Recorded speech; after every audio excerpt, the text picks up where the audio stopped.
जाइए पता करिए आपके स्कूल ने ऑडिट रिपोर्ट जमा करी है। जाइए पता कीजिए क्या आपका स्कूल घाटे में जा रहा है। जाइए पता कीजिए कि आपके स्कूल को कमेटी ने परमिशन दी है या नहीं दी है फीस बढ़ाने की। जाइए पता कीजिए, तब आपको मालूम पड़ेगा सच क्या है और झूठ क्या है। 5 लाख का जुर्माना आपने स्कूल पर लगा दिया। अरे साहब, जो स्कूल किताबों वालों से सेटिंग करके 50 लाख या 1 करोड़ का कमीशन पहले ही कमा के बैठा है, उस पे 5 लाख का जुर्माना ऊंट के मुंह में जी रहा है साहब, तुरंत दे देगा वो आपको। हम पेरेंट्स को कह रहे हैं पहले दिन से किताबों पर प्रतिबंध लगाइए। नए सेशन की पढ़ाई शुरू हो जाएगी, जो किताबें अनाधिकृत किताबें, गलत किताबें, जिनका प्रयोग नहीं होना चाहिए, जिन पे जुर्माना लगा जिनकी वजह से, उन्हीं किताबों से पढ़ाई जाएगी और कोई बोलने वाला नहीं होगा। पिछले 5 साल से यही होता चला आ रहा है। सवाल पूछना चाहता हूं, क्यों और कौन है इसका जिम्मेदार? नमस्कार दर्शकों, हम इस वक्त पापा एनजीओ के ऑफिस में मौजूद हैं। ये एक ऐसा एनजीओ है जो पेरेंट्स के हित के लिए कार्य करता है। उन पेरेंट्स के हित के लिए खासकर काम किया जाता है जो स्कूल संचालकों की तरफ से शोषित हैं। हम आज मौजूद हैं और हमारे साथ यहाँ पर मौजूद हैं पापा एनजीओ के संस्थापक दीपक सरीन जी। इनसे जानते हैं कि किस तरह जो नया सेशन शुरू हो रहा है और उसमें जो फीस की वृद्धि स्कूल संचालकों की तरफ से की जा रही है, चाहे वो यूपी बोर्ड का हो, सीबीएसई का हो या आईसीएसई का, जानने की कोशिश करते हैं कि क्या नॉर्म्स हैं फीस बढ़ोतरी को लेकर। दीपक जी, सबसे पहले स्वागत है आपका ताज न्यूज़ पर। सर, नया सेशन शुरू हो रहा है, लगातार फीस बढ़ोतरी की खबरें आ रही हैं, मनमानी की खबरें आ रही हैं, क्या कहना चाहेंगे, क्या नॉर्म्स हैं, क्या बताना चाहेंगे? आगरा में जितने भी प्राइवेट स्कूल हैं उनके द्वारा जो मनमानी की जा रही है उसके बारे में जितना कहो उतना कम है। हमारे यहाँ पर कहते हैं हरि अनंत हरि कथा अनंता, यानी हरि की जितनी बातें भी करो उतनी कम है। लेकिन चूंकि आपने सिर्फ फीस की बात करी है तो मैं फीस की बात पे लेके आता हूँ। 2018 में एजुकेशन एक्ट में बदलाव किया गया। उसके अंतर्गत उत्तर प्रदेश में एक आदेश जारी किया गया जिसमें स्पष्ट रूप से लिखा गया कि प्रत्येक जिले में जिला शुल्क नियामक समिति बनाई जाएगी, यानी डिस्ट्रिक्ट फी रेगुलेशन कमेटी। इस कमेटी का कार्यकाल 2 साल का होगा और किसी भी स्कूल को अगर फीस बढ़ानी है तो पहले वो अपने ऑडिट रिपोर्ट कराएगा। ऑडिट रिपोर्ट कमेटी के पास जमा करेगा। कमेटी यदि ये पाती है कि स्कूल घाटे में जा रहा है तभी ही वो अपने स्कूल की फीस बढ़ा सकता है, वरना फीस नहीं बढ़ा सकता। किसी कीमत पे फीस नहीं बढ़ा सकता। ये जो आप देख रहे हैं, हमारे पास सैकड़ों की संख्या में पेरेंट के फोन आ रहे हैं। किसी ने 20% बढ़ा दी, किसी ने 25% बढ़ा दी।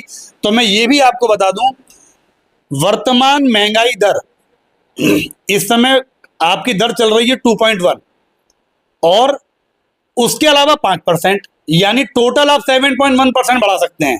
इससे ऊपर अगर आप बढ़ा रहे हैं तो गलत बढ़ा रहे हैं, और बढ़ा भी आप जा सकते हैं। जैसा मैंने पहले बताया कि जिला शुल्क नियामक समिति के पास पहले आप अपनी ऑडिट रिपोर्ट सबमिट करेंगे। ऑडिट रिपोर्ट सबमिट होने के बाद कमेटी पाएगी कि स्कूल लॉस में जा रहा है, तब अनुमति मिलेगी। जाइए पता करिए आपके स्कूल ने ऑडिट रिपोर्ट जमा करी है। जाइए पता कीजिए क्या आपका स्कूल घाटे में जा रहा है। जाइए पता कीजिए कि आपके स्कूल को कमेटी ने परमिशन दी है या नहीं दी है फीस बढ़ाने की। जाइए पता कीजिए, तब आपको मालूम पड़ेगा सच क्या है और झूठ क्या है। दीपक जी, जिला शुल्क नियामक समिति की आप बात कह रहे हैं, कमेटी के होते हुए भी सारे काम हो रहे हैं, फीस बढ़ाई जा रही हैं। एक पेरेंट के नजरिए से अगर बात की जाए, देखा जाए तो कहाँ जाएगा पेरेंट्स, कहाँ जाएंगे, गार्जियंस किससे शिकायत करेंगे? अगर ऐसी स्थिति में उन्हें आना पड़ता है कि फीस बढ़ रही है, मनमानी हो रही है, क्या करेंगे पेरेंट्स? मैं आपके माध्यम से, आपका नेटवर्क बहुत अच्छा है और लाखों दर्शक आपके इस कार्यक्रम को देखते हैं, मैं आपके माध्यम से बताना चाहता हूं कि हम 2020-21 से निरंतर इस कार्य को कर रहे हैं। और मुझे लगता है कि शिक्षा विभाग में जितनी भी शिकायतें, अगर पेरेंट अकेला चला जाए तो आप दिमाग से निकाल दीजिए, उसकी समस्याओं का समाधान होता होगा। इवन हमारे पास आने पर भी मुश्किल से हम 20 या 25% समस्याओं का समाधान करा पाते हैं, क्योंकि अधिकारी केवल नोटिस खेलते हैं। आप शिकायत करके आइए। अब देखिए, ताज़ा हाल मैं आपको बताता हूँ। अभी हम लोगों ने माहेश्वरी बुक डिपो पे हंगामा किया। डीएम साहब आए, माफी चाहता हूँ, डीएम साहब ने जांच बैठाई, अधिकारी आए, उसके बाद उस पर उन्होंने 5 लाख का जुर्माना लगाया। ये हमने सुना है। 5 लाख जुर्माने का ऑर्डर अगर आप में किसी ने देखा हो तो मुझे भेज दीजिए। ऑर्डर मैंने भी नहीं देखा अभी तक, सुना है। सुनने पर ही बात कर लेते हैं। तमाम अखबारों में खबर है, सुनने पर ही बात कर लेते हैं। 5 लाख का जुर्माना आपने स्कूल पर लगा दिया। अरे साहब, जो स्कूल किताबों वालों से सेटिंग करके 50 लाख या 1 करोड़ का कमीशन पहले ही कमा के बैठा है, उस पे 5 लाख का जुर्माना ऊँट के मुंह में जी रहा है साहब, तुरंत दे देगा वो आपको। पेरेंट्स को राहत क्या मिली? हम चीख चीख के कह रहे हैं पहले दिन से किताबों पर प्रतिबंध लगाइए। जब शासन ये कहता है कि ये किताबें नहीं चलनी चाहिए, जब आपने स्कूल पे जुर्माना लगाया, जब आपने स्कूल को नोटिस भेजा, जब आपने स्कूल पे कार्रवाई करी, इसका मतलब कहीं ना कहीं स्कूल गलत है ना, तभी तो आप कदम बढ़ा रहे हैं। तो जब गलत है तो किताबों पर बैन क्यों नहीं हो रहा है साहब? अभी तक किताबों पर बैन नहीं है, सारी किताबें बेच दी। बीएसए साहब से बात करो, नाम लेके बात कर रहा हूं सर, बीएसए साहब से बात करो, नोटिस भेज दिए हैं। डीआईएफ साहब से बात करो, कार्रवाई होगी। डीएम साहब से बात करो, हाँ करवा रहे हैं, पर कब? निकलने दीजिए आप 1 हफ्ता और 15 दिन और 20 दिन और नए सेशन की पढ़ाई शुरू हो जाएगी। जो किताबें अनाधिकृत किताबें, गलत किताबें, जिनका प्रयोग नहीं होना चाहिए, जिन पे जुर्माना लगा, जिनकी वजह से, उन्हीं किताबों से पढ़ाई जाएगी और कोई बोलने वाला नहीं होगा। पिछले 5 साल से यही होता चला आ रहा है। सवाल पूछना चाहता हूं, क्यों और कौन है इसका जिम्मेदार? दीपक जी, कार्रवाई पे आते हैं। ऐसा हो रहा है, ऐसा होता आया है, ये एक अलग चीज हो गई। लेकिन अब अगर कोई पेरेंट्स इससे शोषित है और अगर वो चाहता है कि उसे इंसाफ मिले, फीस बढ़ रही है, उस बढ़ोतरी को रोका जाए, किस तरह से उस पेरेंट्स को आगे आना है और उसे क्या करना चाहिए?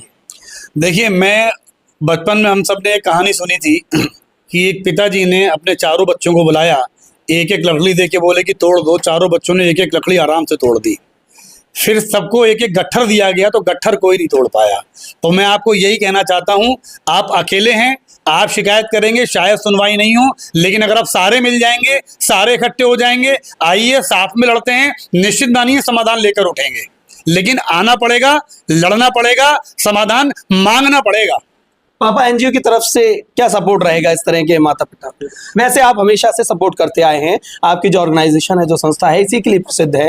लेकिन आगे अगर इस फीस की खास तौर पर मैं बात करूं, या वैन संचालकों की मनमानी की भी बात आती है, बुक डिपोट्स की भी बात आती है, इस तरह की मनमानियों पर अगर बात की जाए तो पापा की तरफ से क्या सहयोग रहेगा? देखिए, अभी हमारी आरटीओ साहब से मुलाकात हुई थी जब बस में दुर्घटना का मामला हुआ था।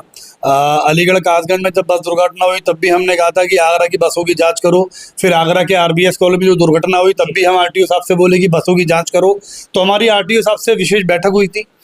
मैं आपको बता दूं, दरअसल दिक्कत क्या है कि पेरेंट्स को जानकारी नहीं है, स्कूल प्रबंधन जानकारी देता नहीं है। क्या आपको पता है कि हर स्कूल में ट्रैफिक कमेटी अनिवार्य है? नहीं पता ना, मैं आपको बता रहा हूं। जिस तरह हर जिले में जिला शुल्क नियामक समिति अनिवार्य है, उसी तरह जिला शुल्क नियामक समिति के अंदर ही हर स्कूल में एक पेरेंट कमेटी अनिवार्य है।